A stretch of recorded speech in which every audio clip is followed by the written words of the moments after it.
Na região sul do Brasil, as chuvas regulares têm garantido boas condições de umidade na maior parte dos 3 estados. Nestas áreas aqui em rosa no mapa, o índice de umidade no solo chega até 100%.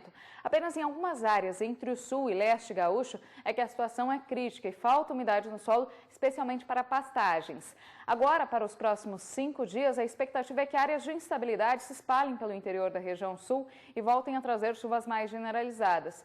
No entanto, os volumes mais expressivos devem atingir o Nordeste gaúcho, partes do leste catarinense e principalmente leste paranaense, onde pode chover até 70 milímetros em 5 dias. Agora, no interior da região sul mesmo, a chuva acontece de uma forma bem mais isolada e com baixo acumulado. E como vai continuar fazendo muito calor sobre o interior da região sul, a expectativa é que a umidade no solo volte a cair nos próximos dias. Mesmo assim, as condições são favoráveis, especialmente para as atividades no campo, como a colheita da soja, o plantio do milho segunda safra no Paraná e também a colheita de arroz no Rio Grande do Sul e em partes de Santa Catarina. Agora, para os próximos dias, a expectativa ainda é de continuidade do tempo abafado, inclusive as madrugadas seguem com temperaturas bastante elevadas, especialmente no interior do Rio Grande do Sul, e as tardes serão muito quentes. Especialmente aqui no meio oeste dos 3 estados, a temperatura máxima ultrapassa os 35 graus nestas próximas tardes.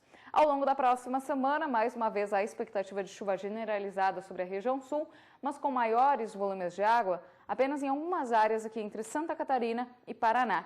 No interior do Rio Grande do Sul, apenas chuva de baixo volume acumulado. Serão pancadas muito isoladas, alternadas com períodos de tempo seco e bastante quentes. Durante as madrugadas da próxima semana, temperaturas um pouco mais amenas, com mínimas abaixo dos 20 graus em boa parte dos 3 estados. E durante as tardes, o calor ainda predomina, as máximas continuam aproximando-se ou até passando dos 35 graus nas áreas de fronteira da região sul. No sudeste, a chuva mais intensa tem garantido bons níveis de umidade no solo entre São Paulo, Sul e Triângulo Mineiro. Isso beneficia muito as áreas produtoras de café. Agora, sobre o Norte Mineiro e o Espírito Santo, a situação é muito crítica. Ainda há um grande déficit hídrico, principalmente nesta área aqui do Norte Mineiro, importante área de pecuária, e também no interior capixaba, que é um importante produtor de café conilon.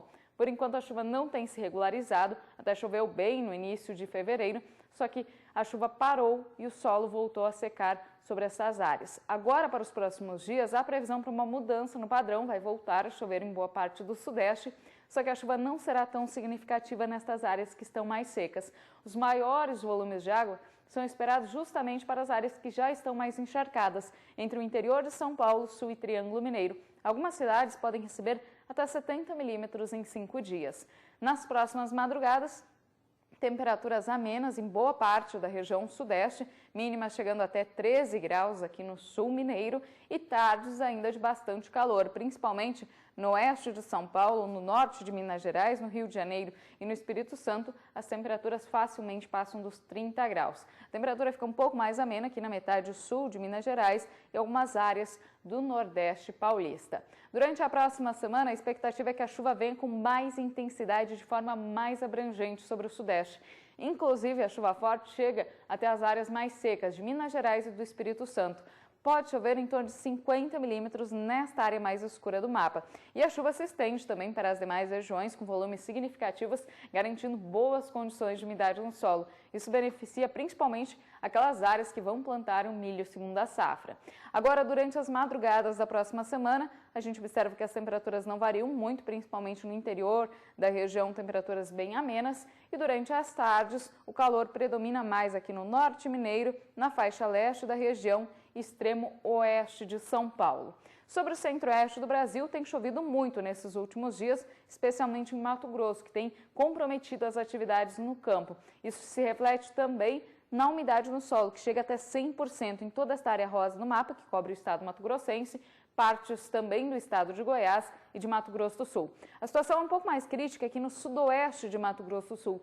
Nesta área, a chuva não tem chegado com forma mais generalizada e também intensa a ponto de recuperar a umidade no solo. Durante esses próximos 5 dias, a situação, a distribuição da chuva não deve variar muito sobre o centro-oeste. A chuva mais generalizada e volumosa continua concentrada entre Goiás e Mato Grosso, então nestas áreas o solo vai continuar bastante encharcado, mas ainda sem o volume expressivo de água e também a chuva frequente pode atrapalhar atividades no campo, como a colheita da soja, o plantio do milho segunda safra, porque o volume pode ultrapassar até os 70 milímetros em algumas cidades, isso no decorrer de 5 dias. Em Mato Grosso do Sul, naquelas áreas que estão mais secas, por enquanto não tem previsão de chuva significativa a ponto de encharcar o solo. As pancadas sobre o estado serão bem mais isoladas e alternadas com períodos mais longos de tempo seco e também bastante quente. Durante as próximas madrugadas, já tempo bem abafado em grande parte da região central, mínimas acima até dos 20 graus, e as tardes seguem mais quentes em Mato Grosso do Sul, onde a temperatura máxima ultrapassa os 35 graus em boa parte das localidades. Em algumas áreas de Mato Grosso e de Goiás, a temperatura não sobe tanto por conta da chuva mais persistente. Ao longo da próxima semana ainda chove de forma abrangente sobre o centro-oeste, mas mais uma vez com maiores volumes, especialmente entre Goiás e Mato Grosso. Inclusive, no norte mato-grossense, o volume de água será maior e nesta área a chuva mais expressiva pode comprometer mais as atividades no campo. Durante as madrugadas da próxima semana, a gente observa que a situação não muda muito, as temperaturas seguem variando de 20 a 22 graus na maior parte da região, então as madrugadas já serão mais abafadas e as tardes seguem bastante quentes, principalmente em Mato Grosso do Sul, com máximas que variam dos 33 até os 37 graus. Em partes de Mato Grosso e Goiás, a gente observa que ainda há previsão de temperaturas um pouco mais amenas, porque a chuva vem com mais intensidade e também maior frequência. Sobre as regiões norte e nordeste do Brasil, a gente observa que tem chovido forte em alguns estados.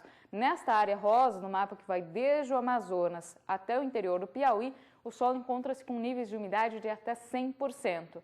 No entanto, a chuva não tem sido regular em todos os estados. Em boa parte de Roraima e principalmente nesta área em vermelho do mapa do Nordeste, a situação é crítica ainda por causa do déficit hídrico. Isso compromete muitas culturas, especialmente no estado da Bahia, a área produtora de soja, de algodão e também áreas de cacau do sul do estado. Agora, para os próximos dias, a expectativa é que a chuva se desloque um pouco mais para o oeste, vem com volumes muito expressivos entre Amazonas, Acre e Rondônia, onde pode chover até 100 milímetros em 5 dias, e no Nordeste vai chover menos. Ainda ocorrem bons volumes de água entre Piauí e Maranhão, mas em boa parte do interior da região, apenas chuva de baixo volume acumulado que não garante recuperação da umidade no solo. As madrugadas desta semana seguem abafadas, com mínimas que ultrapassam os 20 graus em boa parte do Nordeste e também do norte do país. E durante as tardes, mesmo com a previsão de chuva em alguns estados, chuva forte, a temperatura segue bastante elevada. A máxima ultrapassa os 30 graus em boa parte dos estados dessas duas regiões. Ao longo da próxima semana, a chuva se espalha um pouco mais aqui pelo interior nordestino. No norte do país ainda segue chovendo com frequência e volumes expressivos, até mesmo aqui sobre o estado de Roraima. E no Nordeste, a chuva se espalha um pouco mais pelo interior da região, inclusive atingindo a faixa leste, que é a região mais seca. No entanto, os volumes maiores devem atingir a faixa que vai desde o oeste da Bahia, passando pelo Piauí, até o Maranhão. Nestas áreas estão previstos volumes de até 30 milímetros, que garante recuperação de umidade no solo nestas áreas. Mas nas demais regiões o volume será baixo, variando de 5 até 15 milímetros. Durante as madrugadas da próxima semana, temperaturas variando de 20 até 22 graus na maior parte dos estados e tardes de muito calor. As máximas ultrapassam os 30 graus, chegam até 33 graus no extremo norte do país e também aqui na faixa leste do Nordeste.